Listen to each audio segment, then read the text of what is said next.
Hello, everyone. I'll give you a second to get connected to sound. Hello, and welcome to the Brooklyn Rail's 1228th New Social Environment. I'm Magali, a programs associate here at the Rail, and I have the pleasure and privilege of being your MC today for a conversation featuring Ron Padgett and Tyhe Cooper. And now I'll introduce today's guest and host. Ron Padgett's How Long was a Pulitzer Prize finalist, and his collected poems won the LA Times Prize for the Best Poetry Book of 2014 and the William Carlos Williams Award from the Poetry Society of America, from whom he also received the Frost Medal. His translations include Zone's selected poems of Guillaume Apollinaire and Blaise Cendrars' complete poems. His poems were used in Jim Jarmusch's film Paterson. In addition to Dick, a memoir of Dick Gallup, Padgett recently published a collection of poems, Pink Dust, published by the New York Review Books. And our host today, Tyhe Cooper, is a writer and editor. Their work has been published in the Brooklyn Rail, the Poetry Project newsletter, Peach Mag, trilobite.bond, and elsewhere. Their chapbook, Book of Joke, was published by Slab Editions in 2024, and they are the production editor at the Brooklyn Rail. And with that, I will pass it over to Tyhe to get us started. Thank you so much, Magali. And hey, Ron, thank you. And hi to everyone in the waiting room. Or in the Zoom room. It's really nice to see everybody file in. Um, so Ron and I are going to focus our conversation today about his new memoir of Dick Gallup, Dick. And I just wanted to start out by offering a little bit of context on the book before we really get into the conversation. So this is your third in this kind of memoir. You also wrote a memoir of your father, but you have Joe, Ted, and now Dick. Um, and it's a memoir of Dick Gallup, who you, of course, grew up with in Tulsa and then continued to grow up with in New York and in poetry.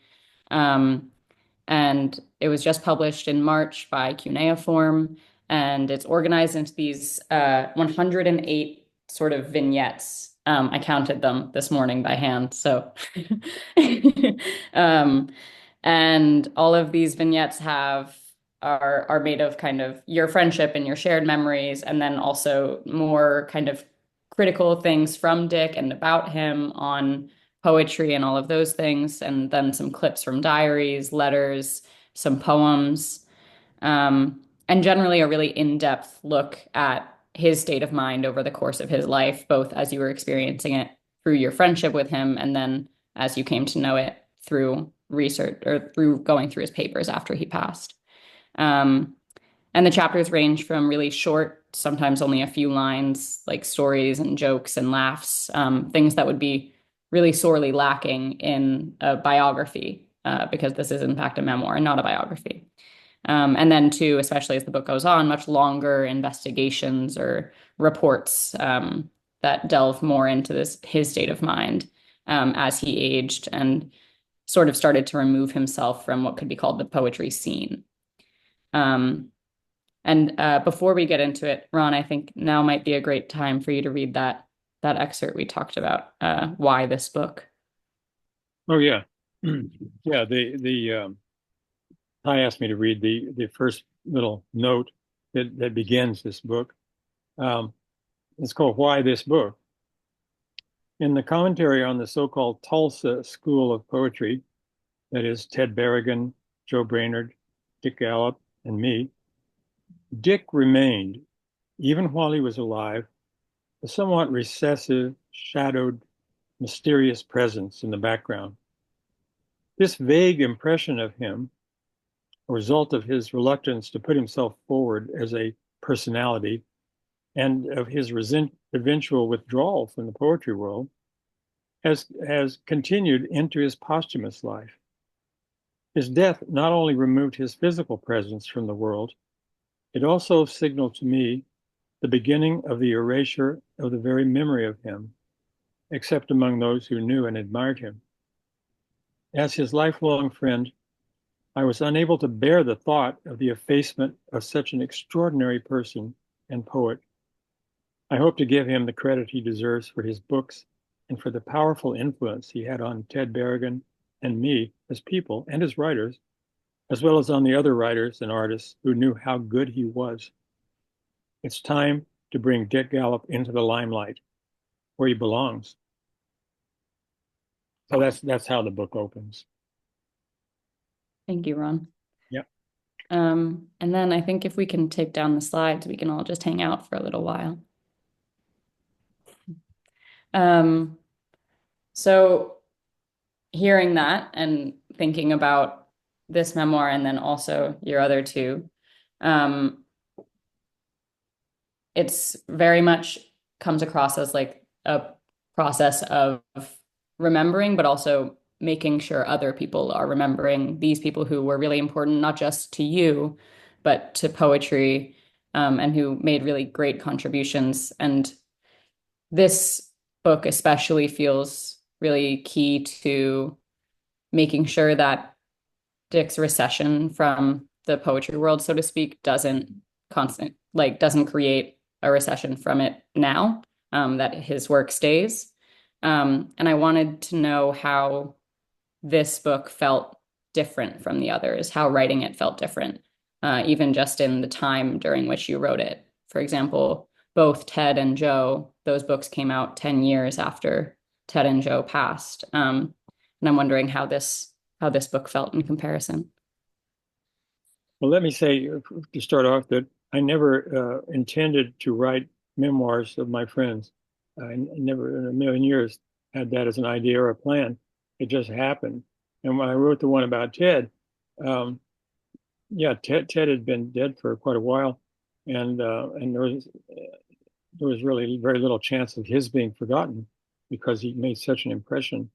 Um, but there were some things about Ted that people didn't know that I knew because I knew him when, and I thought they were interesting and they were revelatory about him. And I thought, well, maybe people would be interested in knowing these things, and I didn't want to just take them to the grave with me because it seemed worthwhile. So I wrote that little book about Ted. And then after Joe died, um, again, Joe had made a reputation as a writer and as an artist. And he had a devoted group of people who were actually fanatically devoted to him as a person and as an artist and writer. So there was a core group of people who were kind of keeping the flame burning, and including his gallery, the T. Bordenage Gallery, but others too. And but again, there were things about Joe that I wanted to say, both from the point of view of my memories of him, my lifelong friendship with him, and also things that my wife knew because she had met him when he was 16 and had been a close and very devoted friend to Joe. They were very, very close till he died, the moment he died. So that book came out of actually more of an emotional impulse, let's say, than the book about Ted. I was able to do a lot of research, and I wrote a rather lengthy book about Joe, and took my time, and there was no constraint, and it was so it took a while to come about. This new book, the one about Dick Gallup, that was written during the COVID lockdown, and I was up in a house in the woods in Vermont, really with my wife, and we were pretty much isolated when Dick died. And I kind of dropped everything else in terms of writing, and I felt this very, very strong urge to write about him. I didn't know I was going to write this book. I didn't know what I was going to write. I just wrote some things, and they began to accumulate. And the more they accumulated, the more I felt like writing.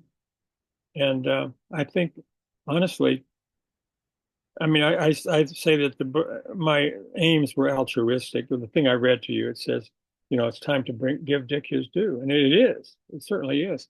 But also, it was, I think, a form of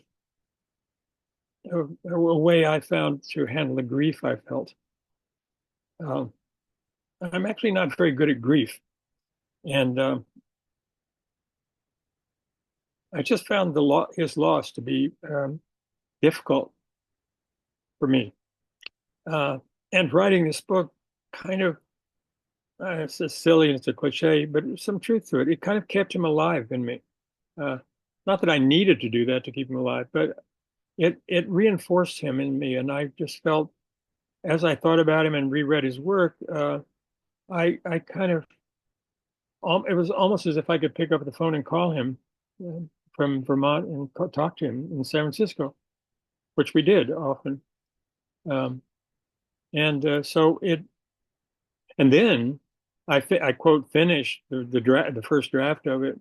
I guess I don't know what I was doing, and then his son Sam, who lived with him in San Francisco and looked after him, Sam said, "Oh, I have my dad's a bunch of papers here. My dad left. Do you want them?" And I said, "Are you kidding?"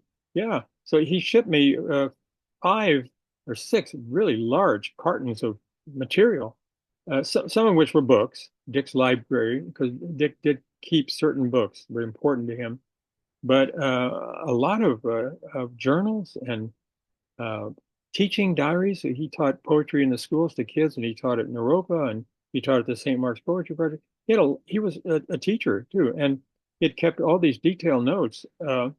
And so I began to, I sort of remember that Dick had kept diaries, but I was under the impression they had been lost uh, in 2 different occasions. And I think some papers were lost at one point. But so I thought he really didn't have much in the terms of an archive, personal archive. I was astounded by what I found in these boxes. So I read them all, and there was one revelation after another to me. And I realized that I had to rewrite this book, this first draft, in light of this new material. So the book became not simply a memoir, but it became also a bit of a biography or a critical study. I don't know what you want to call it, but I certainly wasn't remembering what he was talking about in some of the diaries because I didn't even know these things. So it really, I had to adjust my thinking and thereby adjust the book as it was. So I rewrote the whole thing, and in light of the new material. And it's funny because in the book I talk about how he suffered from depression, and especially in his later years, and it was there was another wave of difficulty came over me, not just the grief at his death, but the fact that I wasn't able to help him more when he was alive because I didn't know how deeply depressed he was sometimes. So I had to kind of uh, deal with my own guilt about that, and kind of suck it up and say this is not about you. Uh, this is about Dick, and so I had to kind of give myself a little talking to. So in other words, this is a very long answer to your question, but I'm sitting here alone in my apartment. Well, my wife's in the bedroom, but I feel like I'm talking to myself. You're doing great. Well, thank you. You can stop me anytime, believe me.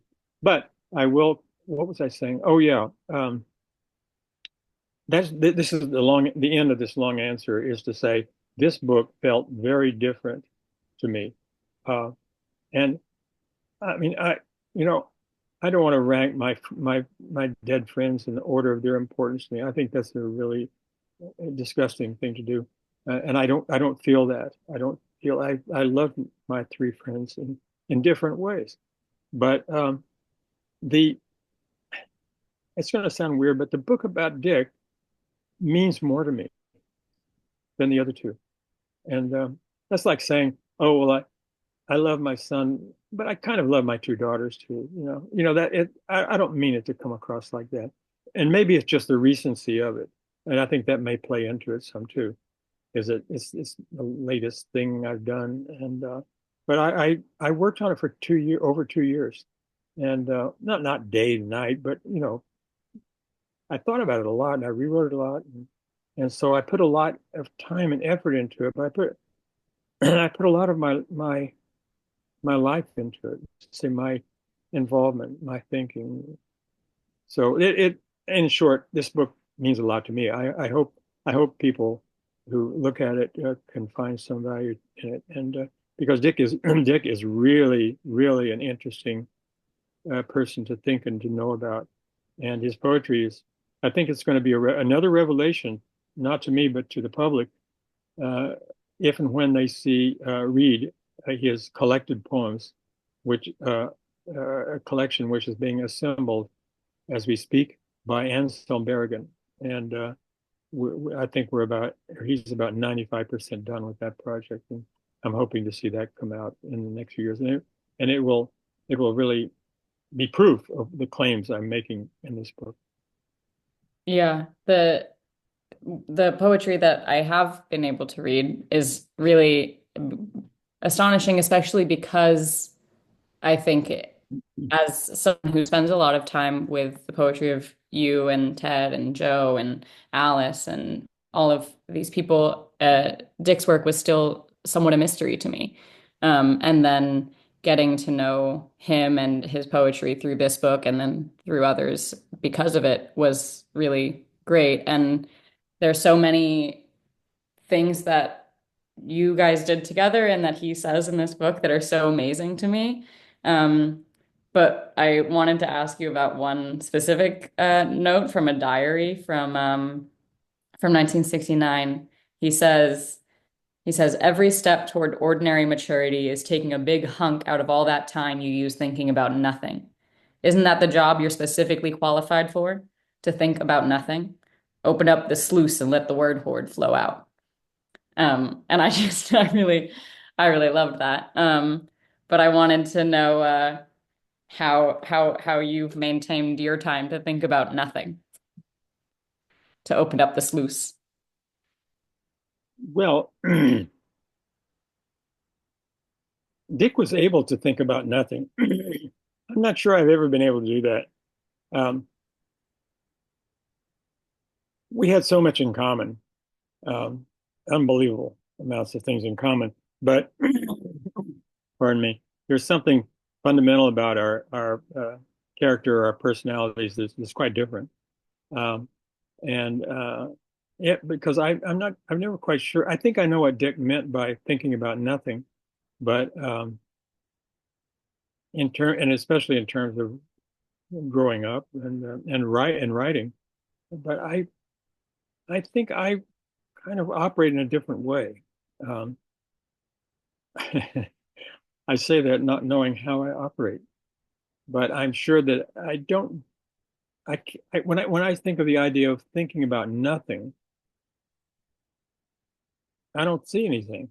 I mean, I don't get anything from that. I mean, I think it's a great idea, but and as somebody who's always been since the age of 16 been um, inexplicably attracted to Zen Buddhism, I think it's a very attractive idea, but I don't think I've ever quite gotten there.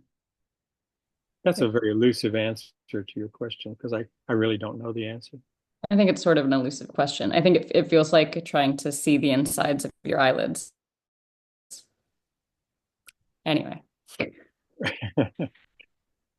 Um, I also, you specifically in talking about this book, it feels kind of like you you've you've ended up sort of the keeper of the keys. And you do very well with it. And I know that much of the detail in this book comes from those diaries that came to you. But I wonder two things, which is one, whether that tendency for like cataloging and preserving memory was true throughout your guys' lives as well as now. And then also, I wanted to know how the book felt that first time that you thought you had finished it, and then the second time after you'd gone back through with the diaries. Okay, there are two questions there, right? Yeah. Uh, the first one is maybe more than Ted or Joe or Dick. I've always been a kind of an organizer. You know, when I discovered file folders when I was about 15, I thought they were really a great idea to have file folders. And then on the tabs, you could write down words that would tell you what's in those file folders. And then you could have different file folders and you could find what you're looking for so much easier. And it was all nice and tidy. So I've always been a control freak, and I even over like literary material, like letters and manuscripts and stuff. I don't mean I'm a fanatic, but I did have a tendency to want to preserve things and preserve them in a way that I could access them later. Somebody else could access them later. Also, in terms of the material we're talking about, I mean I don't keep everything, but everything that my good close old friends have ever sent me, I've kept because it's from them, and I feel that not only am I a control freak and anal retentive, but uh, I think it's a form of respect that I show them. I don't want to make a too big a deal out of that, but I like to organize stuff, and and so despite the rambling nature of my conversation, which is disordered. But what was the second question? It was also a bit rambly, so we've got that in common, but I was wondering how the book felt the first time that you thought you'd finished it, and then how that feeling changed after you went back over it. Well, first I was appalled that I got all this new material, and I had to change what I'd already worked so hard on, uh, and I was a little irritated with Dick for giving me all this new information. But uh, but I did realize how valuable the information was, really crucial actually, and it was a gold mine. I mean, his archive, it's now at the Beinecke Library if anybody ever wants to look at it. Uh, it's a real gold mine. And because of space limitations and everything, I couldn't quote everything. I mean, there's just so much material there, but I tried to be selective and use the things that would fit in a shapely fashion into this memoir, and not just become a big book of quotations from him, um, or a monster critical study, which I'm incapable of writing. Uh, but I was initially sort of taken aback by the fact that I knew I was going to have to rewrite the whole book, and then once I rewrote it, which wasn't easy, uh, I was really happy with it, and I think I just realized this book is so much. It has so much more feeling in it than it did in the first. The first draft had feeling too, but the second version just it's not worlds apart, but it's a dramatic leap into much more emotional content and I think important content. So yeah, they're not exactly two different books, but there's kind of the first version was like Dick, Memoir of Dick light, and then this one's sort of 100% fat. Whole milk. Oh, no, yes. I'm sorry, fat's a bad word.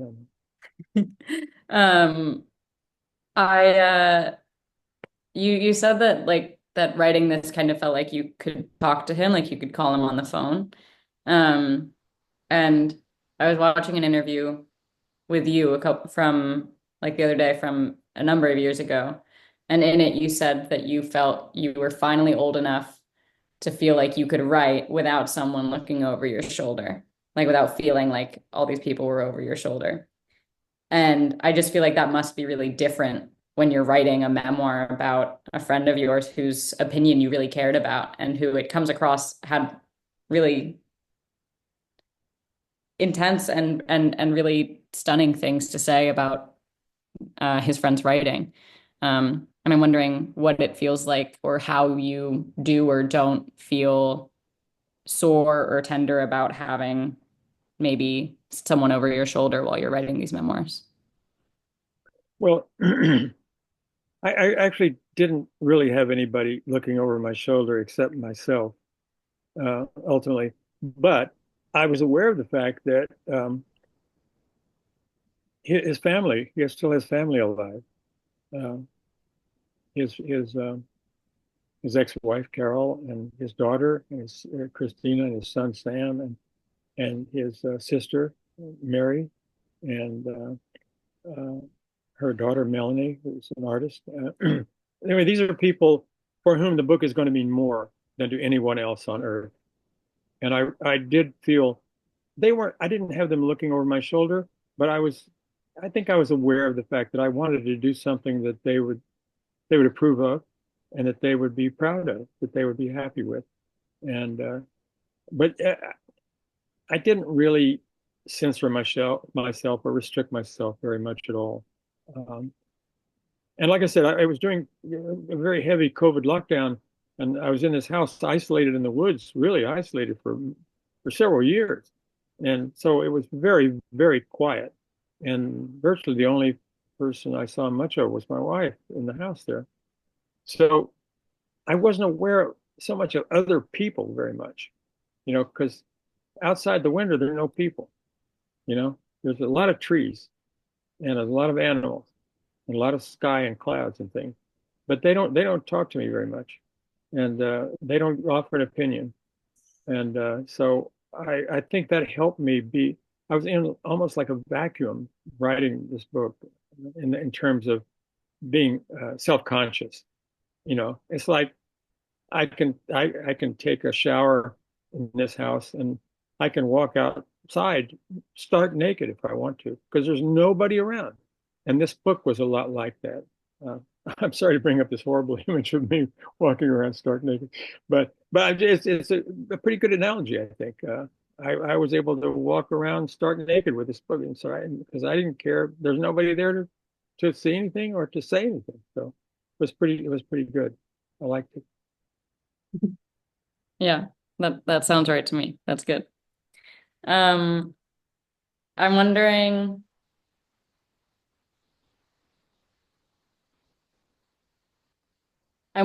so you say you didn't feel like censored by your memory of Dick. I'm wondering if on the opposite side of that, whether you felt kind of a joy in discovery in finding things about him, and also how the version of him that you held as your friend and all of those memories differed or was exactly the same potentially as the version of him as the subject of your memoir.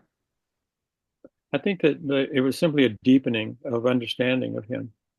Um, Essentially, nothing changed because, we were friends for 70 years. And I was a little boy. We were both little boys when we met. And he was 1 year older than I, but um, we really grew up together. And we were, best pals. And as well, the book talks all about that, about things we did as children together. And he lived directly across the street from where I lived. We had these houses facing each other, and there was this closeness uh, between us over the years, so that we grew up, we matured together, we helped each other grow up, um, and so that was never going to change. But what did change after I discovered this new material was my understanding of the emotional turmoil he had been in his later years. And I mean, I had a notion of it. We talked a little bit about it and on the phone and wrote about all that, but I didn't realize the depth and intensity of it. And so that changed. Uh, but let's call it my core relationship didn't change at all, at all, because we were forever those two little boys, and those little high school boys starting a literary magazine, uh, living in the Lower East Side, trying to be married and have children and somehow scrape by and as he put it, grow up, a little bit. mature a little bit. So all that was never going to change. It can't change. Yeah. I wasn't thinking about it when you said the story or the note about that you could walk out of your house naked, but one of my favorite stories from the book is when you were living across the street from each other in Oklahoma, and you had this idea that you had to run naked down to the corner and back, and you went to his window to try to get him to come with you. Yeah, that's maybe not my finest moment as a human being, but um, yeah, briefly, I think I was 16, maybe, and I'd been reading a lot of Kerouac and Whitman and uh, mystical writers and very expansive, let's say, opening, Aldous Huxley, The Doors of Perception, and things like that. And so it was a summer night, and summer nights in Tulsa, where we grew up, were very nice. I mean, the weather used to be extremely nice there in the summer evenings, and be cool. And so I was up. I could look out my bedroom window across the street to see his bedroom window, so I knew he was awake, and all the lights were out, and everybody else, all the adults were asleep. And I don't know. I guess I was reading Whitman. I Sing the Body Electric or something like that, and I had this idea, like it'd be great to go out and embrace the cosmos nakedly, you know, and to cast off the fetters of clothing, and God knows what I was thinking. But so I simply took off my clothes and went outside, and I went across the street, and it was completely deserted. I mean, it was Tulsa in those days at, I don't know, maybe 1 in the morning or something on a weekday summer night. It was totally quiet. Everybody was asleep. But I saw Dick's, he was there, and his window was open, of course, because it was summer. And I went over and tapped on the screen. He was sitting there at his desk, reading or writing, looked very serious. I said, Dick, uh, come outside. Let's run up and down the block naked. And he looked up and he said, something like, really? I said, yeah, come on. I'm ready to go. Take off your clothes and we'll run up and down to the corner and back. And he said something like, well, maybe next time. Or something. I'll take a rain check on that. Yeah, I don't know. He didn't seem to be too enthusiastic about this idea. So I said, okay. And I was enthusiastic and I was not to be stopped. So I ran down to the corner, the far corner, Columbia Place. And I didn't go all the way to the corner because there was a street lamp there. And I thought, oh, it would not be so good idea. Otherwise, the block was quite dark. And I ran down and I sprinted back and into my house. And I felt this incredible rush of exhilaration from it. I felt really sort of not only a physical, but some sort of emotional liberation I'd undergone. I wasn't mystical, but I was 16 and I was out there, and it was fun actually. I enjoyed it. I never did it again, but and I never even brought it up to Dick. I don't think we ever talked about it. But I don't, we were kind of out there as young thinkers, and especially in the milieu that we grew up in. And so my wanting to run up and down the street naked, uh, I don't think it struck Dick as particularly weird or wrong or anything like that. I think he just didn't feel like taking off his clothes and going outside and running up and down the street. But it was just another of the funny ideas that we came up with from time to time. Like, let's get in the car and go to Mexico. That was a particularly good one. I also there's a lot of great hijinks. I really liked the carnival for the neighborhood kids, and you charge them pennies for the games. And then my favorite part about the carnival is that you then made them all sit down and watch a movie. Yeah. Well, there's a section in the book in which Dick and I create in his parents' garage.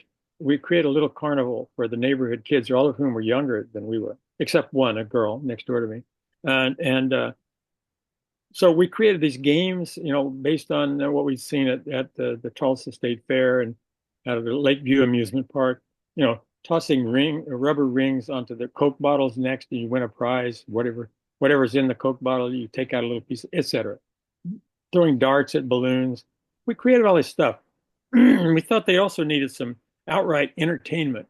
And the only entertainment we had was an old movie projector. There was a 16 millimeter Keystone movie projector, a very old fashioned thing. And there was some film there that somehow I don't know how his parents had gotten a hold of this film. But so we showed a little movie after the kids we'd bilked them out of all their money. Uh, we had them sit down and we showed this film. It was a very brief clip, silent movie. And it's described in the book. It was actually a very surrealistic moment. It showed a night scene somewhere in Spain. No, I'm sorry, in Argentina. And there are these peasants walking around. And then suddenly someone says, the gaucho is coming. The gaucho is coming. And then everybody looks around and this guy comes galloping by on a horse. I think it's a white horse. He goes brum, brum, brum through this little village and out with the dust. And then at a certain point, that was all we had. And it was like a 1 minute of film. So Dick stopped the projector and then ran it backwards so that the guy goes brum, brum, brum backwards on his horse through the village. Now, at some point, a strange blue tint came over the screen. I don't know why, but it was because it was a black and white film. But it gave the whole, and then he galloped backwards through the village. And then the people said, the gaucho is coming, the gaucho is coming. And then that was the end. But it was really, now that I look back at it, it was kind of like a Buñuel film or something. It was really strange. And it was a lot of fun. So, for years after that, Dick and I would occasionally, when an occasion we thought called for it, I would look at him or he would look at me and say, don't worry, the gaucho is coming. But we never told anybody, around us what that meant. It was our little in joke for our whole lives, actually. Yeah. Anyway, that was the little carnival highlight that we did for the neighborhood kids. And they loved the film. The kids were fascinated by that. In fact, now I remember it. We had to show it twice. We had to run it forward and backward again. The kids wanted to see it again. So it was the event was a big success. The kids were happy. Dick and I took them. Well, I think we made in the book, I think maybe $4 or something. It was really good. That was good. That was good money, back in 1951 or two. Yeah, when I was reading it, it felt very much to me like you gave them all the games and the carnival and everything, and then something about you guys sitting them down to watch the movie and then Dick rewinding it and it becoming really like kind of artful in that way felt very much like okay, you can have the games, but then you have to be enriched. Then you have to learn something. I don't think we had any noble aims like that. We were just a couple of shysters trying to bilk these kids out of their money. That was Um, there's so many things like that, and then you guys have so many great. And there's like that in joke which you talk about in the book, and then there's the blapping, and there's so many of those things that carry throughout. And then throughout into you becoming parents yourselves and then having children who are also doing their own things. And I wanted to ask you what it was like becoming parents together. And especially, I've been thinking a lot about, as someone who's raised in not a particularly rich arts community, like yourself, what it's like to raise a child as someone with a really robust personal, social, artistic life that's so interconnected. There's a chapter in here that has a diary entry from Dick where he really effectively details how close everyone was when you guys were all living on the Lower East Side together. And I just wondered what it was like becoming a parent with Dick and in that community and sort of how it was to watch your kids grow up with all of that. Well, I think it's safe to say that neither Dick nor I had the slightest idea of how to be a father, except or how to be a mature parent.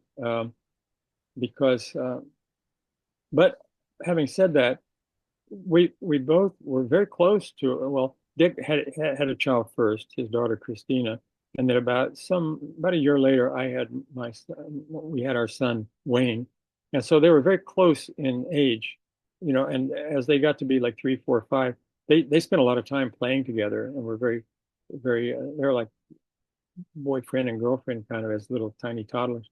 And and Dick and I spent, since we didn't have sort of regular jobs, we had a lot of time we could spend with them at home. Um, and so we were around our kids a lot when they were little. And so we played with them, we wrote poems with them. Um, oh, there you go. The picture on the left was taken in Tulsa, actually, during a summer visit there we both were making to our parents. And that's Dick on the left with his daughter, Christina.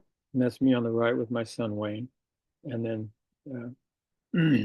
this, I mean, this actually, these pictures say more than I can say. I mean, we were, we were kind of a happy extended family. And, we did our best, let's say. Um, we tried to do our best to protect our kids and make sure they were well fed and healthy, and you know got a lot of opportunities actually to play and to uh, have a good time being little kids. Because look at us, look at me and Dick. We're both kids. I mean, we we didn't we didn't have any program. We didn't know quite how to what do you do when you become a father? And it's like what? Uh, and I'm sorry, I'm starting to stumble over how to answer your question. But and Dick and I kept irregular hours, of course, and sometimes stay up all night writing, or I would go off up to Julian's Billiard Academy sometimes at midnight or 1 o'clock in the morning up on 14th Street. I think there's a Trader Joe's there now or something, and we'd I and maybe some of our buddies like George Schneemann, the artist, and Ted Berrigan and Jim Carroll, Larry Fagan. There was kind of a crew of guys who would go up and shoot pool in this really unbelievable old billiard hall up there. It was really right out of the 1930s when Damon Runyon. It was really a place. And so, Dick and I'd call him at midnight and say, "You want to shoot some pool?" I'd say, "Yeah." So we would just go up to Julian's and shoot some pool for an hour, hour and a half. And so we were in and out a lot. I mean, we didn't have consistent regular schedules the way sort of I imagine average people who were family providers did. They go to the office, they come back, they come home at 6, they have dinner. We led bohemian, unstructured lives, and I think that was we had a lot of fun. So I think a lot of that was communicated to our children, but at the same time, there was also, I think now in retrospect, there's a certain amount of uncertainty or insecurity communicated to the children too. Uh, and but they had loving mothers too, so that counted in a big time, and the people they could really depend on. So, uh, but Dick was really a very loving father.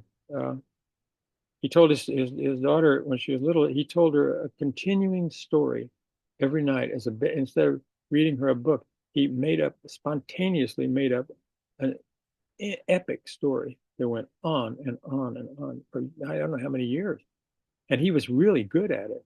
I know for a fact because one summer, my wife and I and our son Wayne, and he was little, about 5 years old, we're traveling in Europe, and Dick came over and traveled. We went around Italy together for a while, and on the train rides, Dick would sit down with my son and tell and invent a story around the whole time of the train ride, and I got to sit there and listen to him inventing this. It was really great, and it was all spontaneous. Um, and our son was very entertained by it. So I imagine that his stories for his daughter were similar. Um, but yeah, all things considered, I think he was a very good father. And you know, given the limitations that he and I had, and the fact that we were outsiders, and that we were living in a economically depressed and sometimes shoddy, dangerous neighborhood. Um, I mean, and those are things not to overlook either, in the effect they have on children. But if you manage to overlook those things, uh, I think we did it. We did as best we could. There's also a great photo, I think, Magli, right after this one of Christina, yeah, with Dick at a reading, which I really love. Yeah, I think that was taken in Boulder, Colorado, when Dick was out there for a couple of years. He taught at Naropa, and he also worked in the had a poetry series at the Boulder Public Library, and he also worked in the Colorado Poets in the Schools program. He was out there, I don't know how many years exactly, 3 or 4. And Christina came and lived with him part of the time. She shared time with her mother, Carol, back in California, and with Dick in Boulder. And this is, yeah, she would have been. Look at her smiling. Christina always seemed to always be smiling, and she was really remarkably cheerful child, and laughed easily, and still does actually. Uh, and Dick by then had taken on the hippie hairdo, and what is that shirt he's wearing? I don't know that shirt. No, anyway, yeah, I don't know where this reading was, but I'm pretty sure. I'm sure it was in Boulder somewhere, maybe at Naropa. I don't know. Yeah, it says in Boulder, I don't know. But this time when he was in Boulder was, as I understand it, between he moved from New York to Boulder, and then he taught in the schools for a while, and then from there he went to San Francisco to drive the taxi. Is that right? Roughly, yeah. There's some detail to be thrown there, but yeah, yeah, Skipping a number of gaps, which people yeah, should read the yeah. book to catch up on. That's in outline. That's accurate. Yeah. And this this kind of like gradual move across the country and away from New York is detailed in the book through your account and through his diaries as kind of he starts to remove himself from the poetry social world of New York a little bit and then also of Boulder.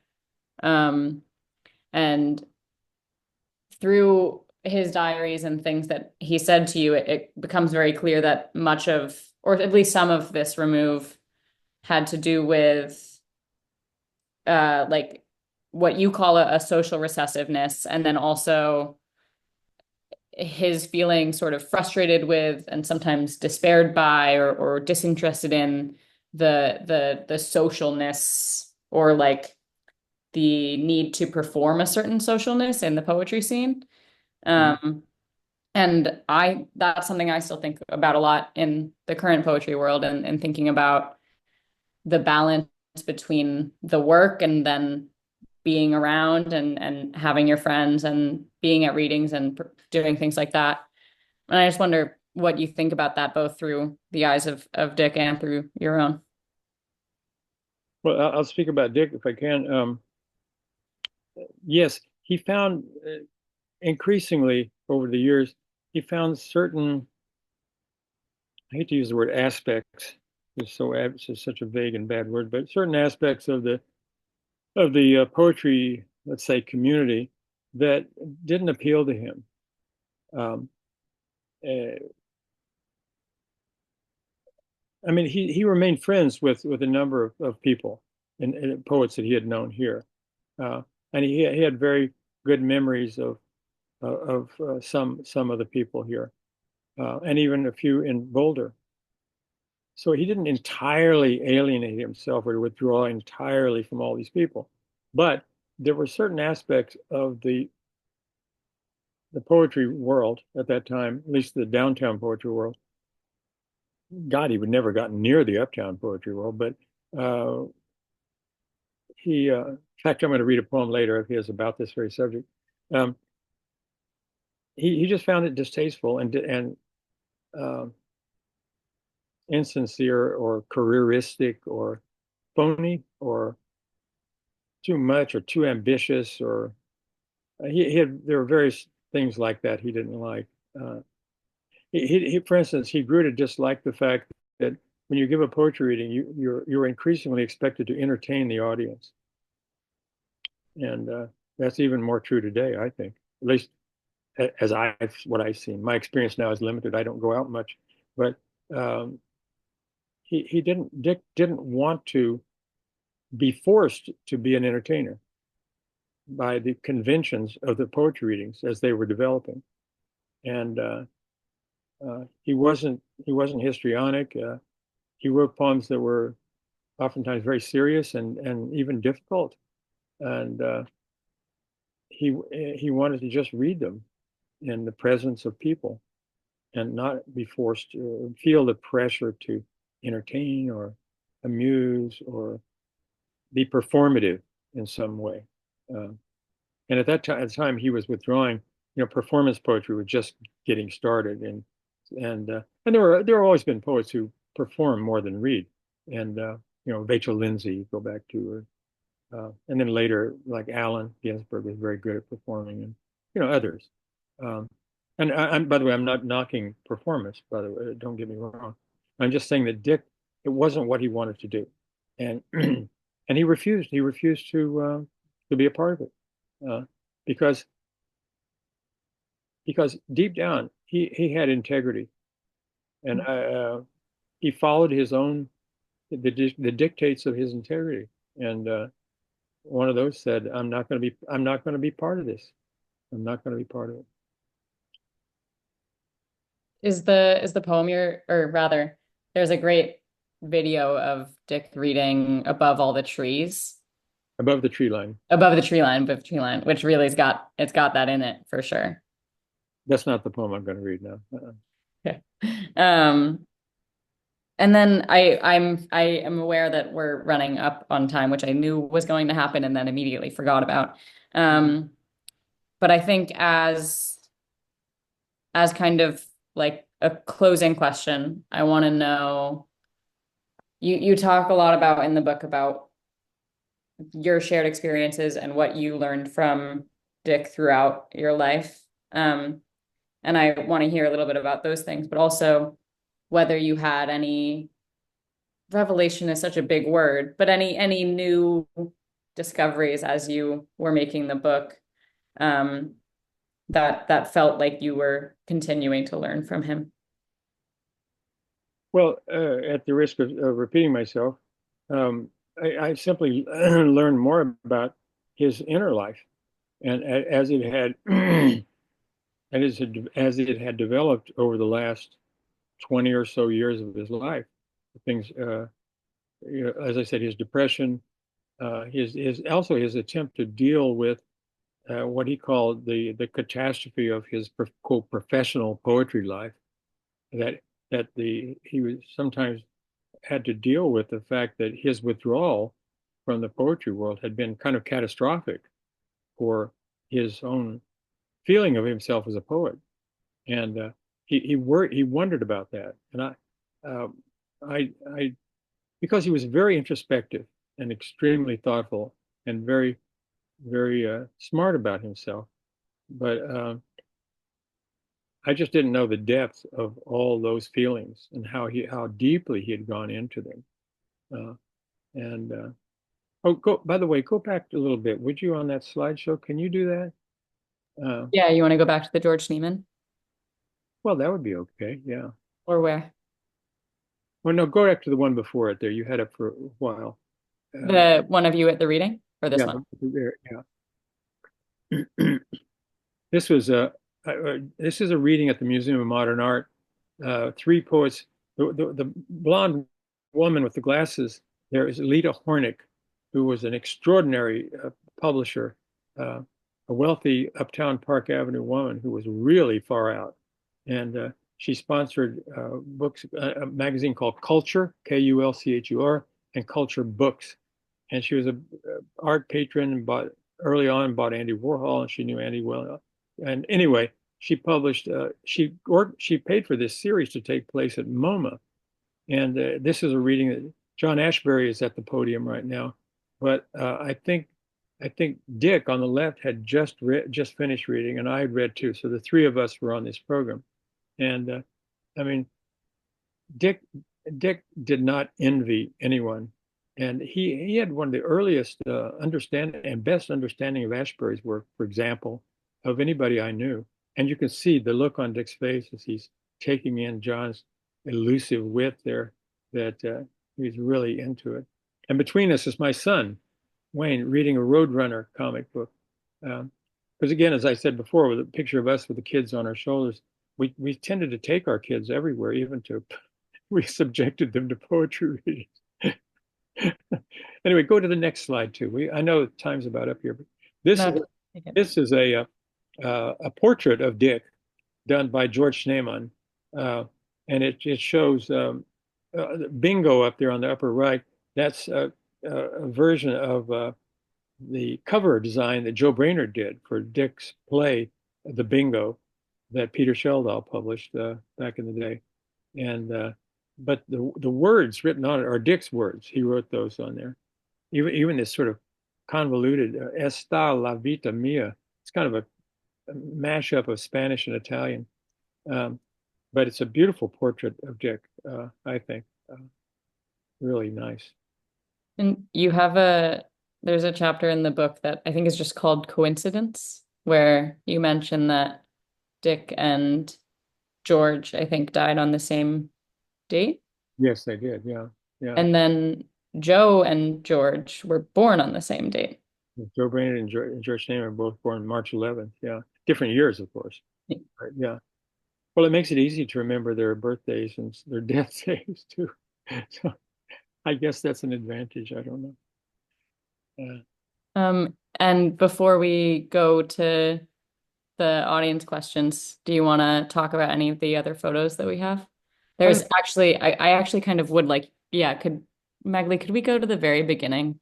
There's a really nice, all the way, all the way, all the way. Yeah, wait, the school play. Oh, that.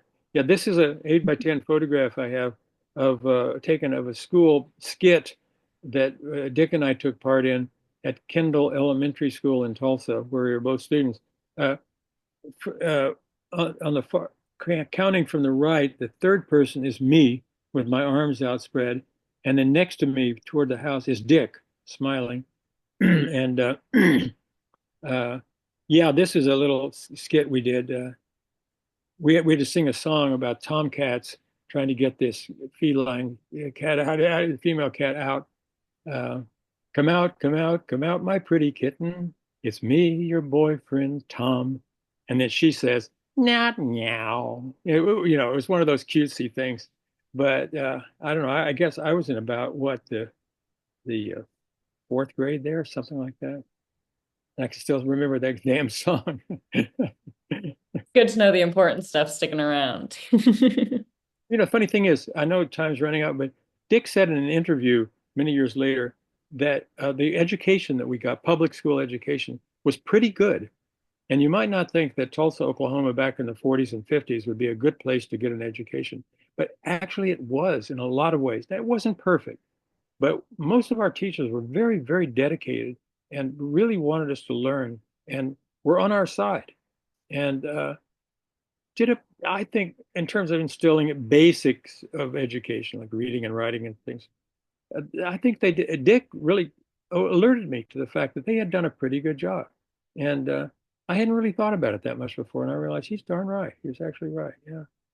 And they also threw in things like skits like this and all kinds of stuff. I mean, nutty stuff. But it was fun, actually. It was weird putting on those baggy outfits. Anyway, that's that picture. Um, yeah, I mean, the way I see it, they must have done a pretty good job if you guys all came out of Central doing the things you were doing. Well, there's some interesting people, I guess, come out of everywhere. But there was this is grade school, but our high school had a number of interesting people who were students there at one time or another, like Daniel Patrick Moynihan, people like that. And the guy, James Woolsey, who became the head of the CIA. And, on and on like that. Yeah. Yeah, I like there's a good bit in the book about the early brush with fame of Jim Woolsey. I think if you want to pull down the slides, Magley, we can adjust our eyes and see everyone again. And I'm sure that other people would like to ask you questions. I know I've done my time, so I'll silence myself now. Thank you so much, Ron and Ty. We have a few audience questions, but if you'd like to ask Ron a question, feel free to submit a question in the link in the chat. The first question is from Charlie. I'll let you unmute, Charlie. Thanks, Magley. Thanks, Ty. Thanks, Ron. Really enjoyed the conversation this afternoon. Ron, I was thinking about the three books, and I was curious I was curious if you had an imagined reader when you were working on Dick, and if it was the similar imagined reader that you had when you were working on Joe and Ted, or if it changed. Yeah. Uh, Actually, I think it's safe to say that my imagined reader was myself. I wanted to write a book that I could read and not be ashamed of. And so that's the basic first fundamental answer. I think, as I said earlier, I was kind of aware in the case of Dick, the book about Dick, I was kind of aware that he had living relatives, and I didn't want to, I didn't want them to be unhappy with the way he was portrayed. Uh, and that was true also the book about Joe. I mean, his two brothers and his sister, and even his father was alive when I was working on that book. So, and there was the material in the Joe book about Joe's sexuality, being gay, was something that Joe had never discussed with his parents, and it was not. I think it's safe to say it was never a subject of discussion with the home. Uh, but so I actually I ran some things by Joe's father uh, to make sure that he wouldn't be uh, upset. I didn't want to upset him. That's not the purpose of writing a book like that. And he was fine. He was fine. He was really remarkably open about all that, and of course, not surprised. So and he didn't mind these quote revelations, Uh, but I think again, and also with the book about Ted, in which I say a couple of things about Ted that aren't particularly complimentary, and that disturbed me to do that. Uh, and I wondered, I did because I didn't want to hurt the feelings or say something bad about and have his children read this book or his or Alice or his first wife Sandy. I didn't want to upset the family, and then I realized, that's good. That's good to have that kind of caution or consideration for other people. But I also had an obligation to try to be honest, and so I had to kind of balance it between those. And ultimately, though, to I had to just keep focused on the work itself. And so, to get back to my original answer, I had to I had to please myself. I had to try to live up to some weird standards I had set for myself, being who I am. So that's about the best answer I think I can give you. Thanks, Ron. You're welcome. Thank you. Thank you for that question, Charlie, and that answer, Ron. The next question is from Nick Sturm. Do you want to unmute, Nick? Let me, before Nick talks, I want to, I just couldn't, as I was answering your question, I was going to throw in a Peanuts reference, because anybody named Charlie Schultz has got to have taken a beating his whole life with that, but I refrained. But then now that I'm not talking to you, I feel like I can say it. Anyway, Nick, what's your question? Oh, he's still Yeah. there. Hey, Ron. Yeah, thanks so much for this conversation, Ty. There's that really terrific photograph in the book of Dick in a classroom in 1976, and he's sitting on the desk, and there are like 5 or 6 kids in front of him. And I remember the first time seeing that photo and it being a kind of a catalyst to encourage me to think as a scholar about the teaching work that poets like you and Dick and Lorenzo Thomas and so many other poets did working in public schools. And yeah, Ty's showing it there. It's really great. And there's a lot of great anecdotes and vignettes about Dick's teaching labor and how his frustrations with administration and things like that. But I wondered if you could talk a little bit more about how you think Dick's work as a teacher changed like the trajectory of his work, also maybe his life in a broader sense. Actually, Nick, I'm afraid I don't know the answer because I've been asked that same question about myself, and I've struggled to say how did teaching like little children, for example, how did that if did it influence your own writing, and if so, how? And I've always been baffled by the trying to give an answer to that. So I'm even much more baffled as far as Dick goes. I know that he uh, largely enjoyed working with kids in public school setting as a poet, visiting poet or poet in the school. He did not like repressive administrations in the schools, um, suspicious or uncooperative. There's a lot of, in those days, I don't know now, but you go into a public school cold. They don't know you and you don't know them. There's all kinds of politics going on in that school. And you can sometimes be used as an instrument, unwitting instrument, as part of that. Some party there manipulating you around to get back or to somehow subvert some colleague or that they're at loggerheads with. You go into a political maelstrom. You don't even know what's going on. You don't want to know. You want to go be with the kids, have the teachers maybe learn something from what you do, hopefully. But I know that when Dick, he found it very nourishing, emotionally nourishing to go in, find a school in which the children are relatively happy and open and encouraged to be creative and to cooperate and to appreciate each other. He loved working in those environments, and he loved experimenting with those children. He didn't just go in and lay down, now you will write a sestina or whatever. You know, he was quite willing to change right in the middle of the class what he was doing if the circumstances of the moment demanded it. So, sometimes that happens when you're writing a poem too, as we all know. And so maybe I think his ability to adjust spontaneously to the classroom situation went hand in hand with his ability to adjust to the way a poem would be developing as he's writing it. So that's kind of a invented on the spur of the moment answer your question, but it was good for him.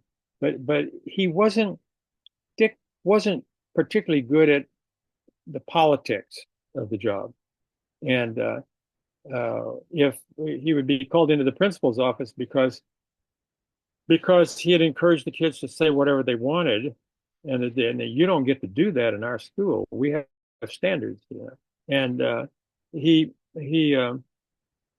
principal would call him in and say, "You have to change the way you teach." Dick would just give him the stony eye, just look at him and say nothing.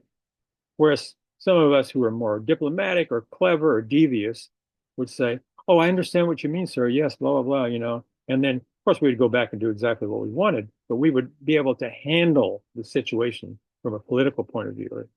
And Dick wasn't good at that. He wasn't good at that. Instead, he was, if he said anything, he'd say, "Well, I actually can't change the way I do things." And I thought I was hired here because of my expertise. And and then he'd go home, and the next thing you get a phone call, "Well, you're not welcome at this school anymore." And this happened a couple of times to him, and because he just wasn't a smoothie with the gift of gab, who could bullshit his way through. He didn't. That wasn't it at all. Thank you, Ron, for that answer. And Nick, I know you had a second part to your question, so I'll let you unmute again. Right on. Yeah, this is different totally. But when the Alex Katz exhibition at the Guggenheim a few years ago had that fantastic portrait of you and Pat and Dick and Carol. And then they actually printed it on one of the tote bags, right? And it's so fantastic. And I wondered if you have a story about the painting of that portrait with the four of you together with Katz.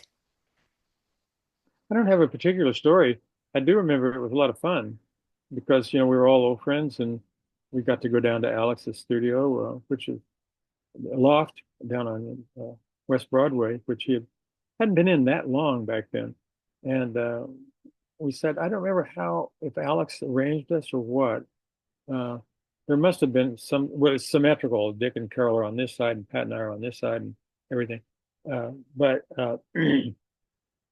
I can't remember much about it except we went back for several sittings. And at one point, Rudy Burkhart came and took photographs of us seated in these different postures and things. And actually, the book, this book of mine, as its in papers, has contact prints of a lot of Rudy's photographs of that day. By the way, let me say that the publisher, Kyle Schlesinger of Cuneiform Books, has really done a great job. He's a terrific guy, and I think his press is really good. However, the photographs in this book came out muddy, a little too muddy, and you can see them much better on the slides you've shown today. So, if and when we ever get to second printing, I'm going to go pound on the publisher's head, or the printer's head, and say, straighten these images out because it's not a big deal, you know.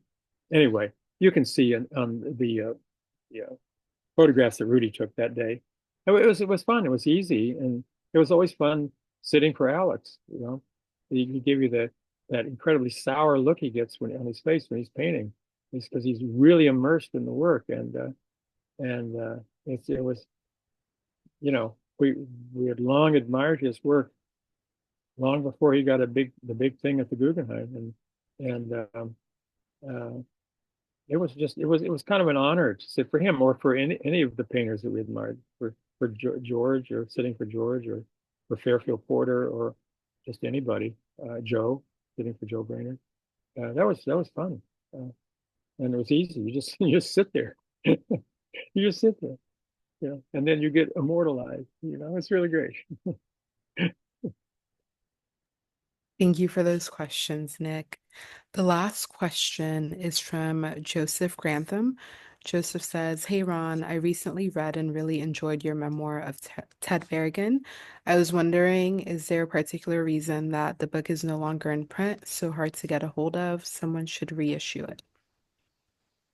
The original publisher, the Figures, which is Jeffrey Young, is a poet also and an artist. He stopped publishing books, and so he felt no compulsion to keep everything in print and keep reprinting stuff. I think he might have a few copies left. If you go online and try to buy one, their rare book dealers are offering it for some ridiculously high price. But I think Jeff has a few copies if anybody wants to try to get a hold of him. Remaining, I'm not sure, but he didn't refrain from reprinting or anything. I don't think Jeff ever did reprint books at all. But if somebody wants to reprint it, that would be lovely. Yeah, but it's I kind of have other fish to fry right now, and so and the oil's hot. So anyway, thank you for asking about that book. It's a nice little book, actually. I mean, in terms of format and the photographs and the design and everything, Jeff did a really nice job on that book. That was it for our audience Q&A. I know we're going to be closing out with a few readings by Ron, if you'd like to introduce them. Oh, okay. Yeah. This is the 5 minutes of poetry. Yeah, I was going to read a few poems by Dick, actually. And the first one is called Life Under the Big Top. And he, yeah, in it, he talks about being an academic poet. And mind you, back when Dick wrote this poem in the 60s, that was a big term, and there was a big divide between the academic poets and then the non-academic poets. That is to say, all the Beats and the New York School and all the outriders of all kinds. And so back when Dick wrote this, it was a big thing about academic poetry. Anyway, his poem is called Life Under the Big Top. I've been spending a lot of time in Persia. I've come back here for a day or two to hear English spoken. I prefer the use of obscenity in everyday language. I prefer the use of language in everyday obscenity, too. But I don't care if it is English spoken, which is why I spend most of my time in Persia. And incidentally, it is also why I am not an academic poet. Yes, I am not an academic poet. I took the I will not be an academic poet oath. Quote, I fucking well will not be the fucking asshole of a motherfucking sniveling academic cocksucker. I was very young at the time. Unfortunately, I have had to make tents for a living ever since.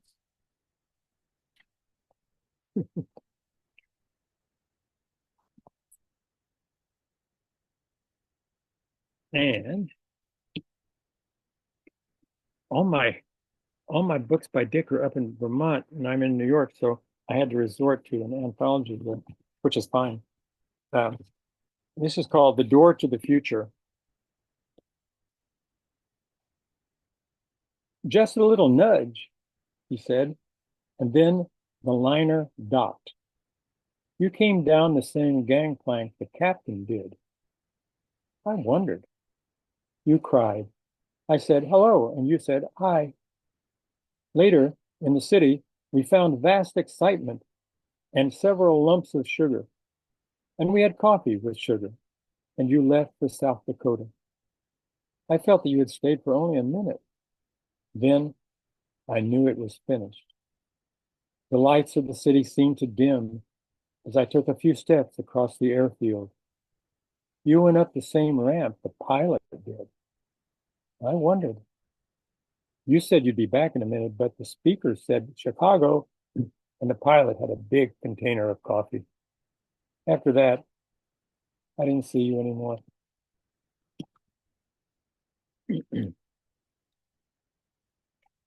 Believe it or not, just before Dick wrote, like in 10 years before Dick wrote this poem, in Tulsa, to take an airplane, you'd go walk outside through a little gate. There's no security, nothing. And you'd walk across the tarmac yourself and up a ladder and get into an airplane. So the image of this person walking across the airfield sounds odd now, but it wasn't really. Uh, outdated poem. A prelude sounded in a honky-tonk cafe. Ink glutted the white skein of the afternoon paper that is history's footprints. Black feet on the news now disappearing in the rain on 2nd Avenue. Avenue of dreams I had in 1962 of immense beefsteaks when I was down and out on the streets and too young to know better. Beautiful as an outline, hunger made my teeth ache as a handsome lieutenant aches for a cold beer on a tropical island in the tropical year of 1942, which I can't remember like 1952, when I was much older, without even trying, or cared much like I do today, whether it rained or not.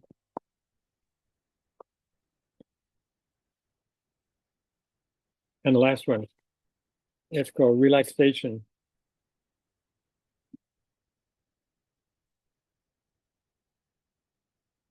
So gay on your lovely head, the hat cradles the speciality of the house, brand new, and hedged with the flowers of the past we have somehow got through. If night should fold in on us, here in the day, dripping down the fire escapes toward the ground like poetry in search of the common man, in all things smoky and vapid insight coming near to what I can't keep my eyes on, the fragile jaws of antique life, a fretful crowd of messages delivered long ago in the pouring rain. Then night would find us as we are, bright lives dancing in the somber light of history, shiny pencil at the edge of things. God, that's beautiful. Well, those are the little poetry selection. And as I said earlier, Anselm Berrigan is putting together Dick's collected poems, and these will, and many more. And I think there'll be a lot of surprises, even to old fans of Dick's, about unpublished work that he never showed anybody. So stay tuned. Thank you so much, Ron. That was so beautiful. Thank you, Ty. Thank you, Kyle from Cuneiform Press, for their support in preparing for today's event. We'd also like to thank the Terra Foundation for American Art for sponsoring our NSE program and making these daily conversations possible, and for their support of our growing archive, which you can view on the Rails YouTube channel. The Rail has been free and independent for 24 years. A donation directly supports our writers, staff, and operations. Support our work through the link in the chat. And if you're free, join us tomorrow at 1 p.m. with Annie Barrs, Charlotte Burns, Gabby Collins Fernandez, Julia Halperin, Susan Unterberg, and Eleanor Hartney for a conversation on Anonymous Was a Woman's recently published Artists Speak report.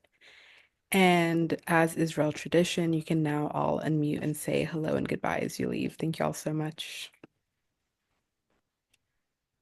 Thank you again, Ron. Thank you. Thank you. Thank you so Thanks, much. Ron. Ron. Thank you, Ron. Bye. Thank you, Ty. Bye. Thank you, everyone. Thanks, Bye. Ty. Thank you. Thank Thank you. you.